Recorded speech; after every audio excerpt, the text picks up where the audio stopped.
I first heard of global warming in the 6th grade. It seemed like science fiction to me. I didn't even think about it again for nearly 2 decades. There he is. Hi.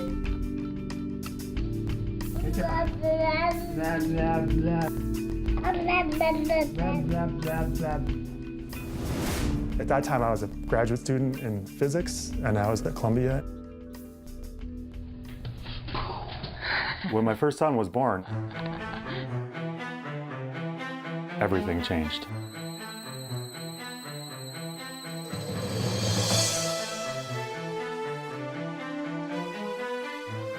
So yeah, I'm like, yeah, let's go see what Al Gore has to say. So I watched the film, and at the end, he says, change your light bulbs and do a few other things like that.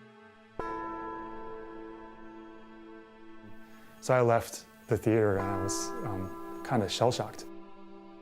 How can there be this incredibly scary thing on the one hand, and then on the other hand, the expert on this is suggesting that we should change our light bulbs, which is clearly not going to be enough.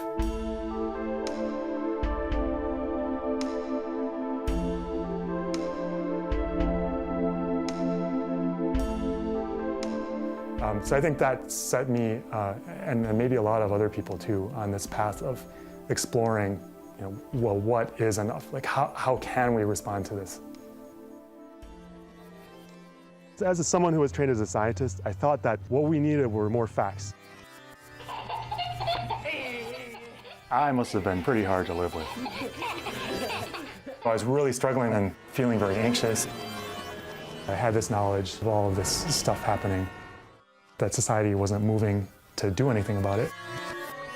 And that gave me a sense of panic. And then I realized that I myself wasn't doing anything either.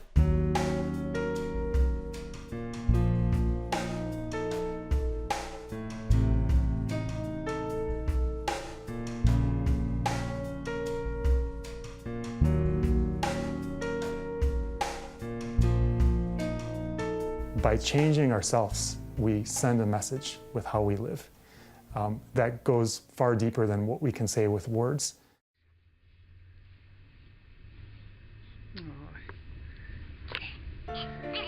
I dedicated the book to my 2 sons.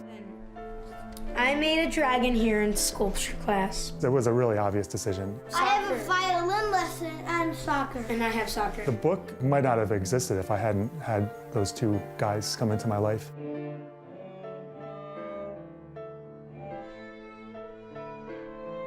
It kicked me out of myself. It made me think outside.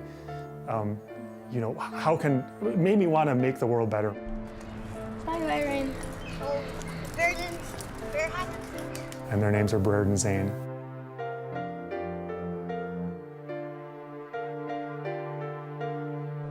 It feels a little surreal to be living this fairly normal middle-class suburban existence and teaching the kids to play the piano and the cello, and I'm not totally sure what the world's going to be like for them 30 years from now, 40 years from now, 50 years from now.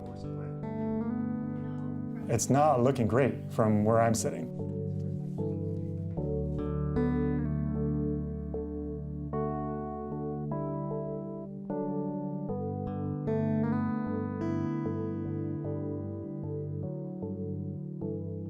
When he was ready to graduate, I hired him as a postdoctoral scholar here at Caltech. And he hired me to continue searching for gravitational waves. Peter and I talked quite a lot about his passion for work on environmentalism. Peter knows a lot more about all those things than I do, so I learned a tremendous amount from him.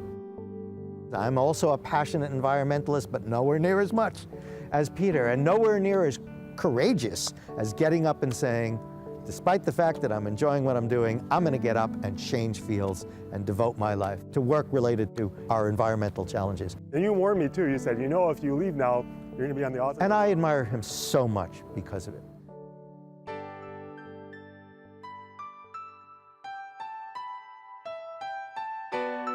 We moved out west so I could start working at Caltech. We moved from a tiny apartment in New York. I couldn't even tell when it was raining outside. I felt so disconnected from the natural world.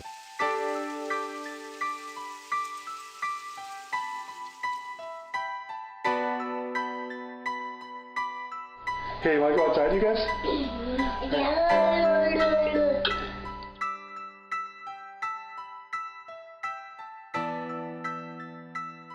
When we started looking at places, we could, rent a whole house like this for the same price as that tiny apartment in New York.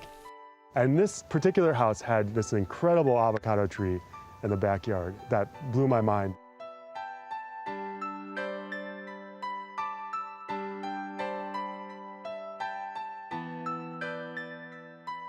Yeah, so I love this tree. It's the reason I live in this house. It's a old avocado tree, incredibly productive. The fact that an avocado tree can make an avocado, to me, that's amazing.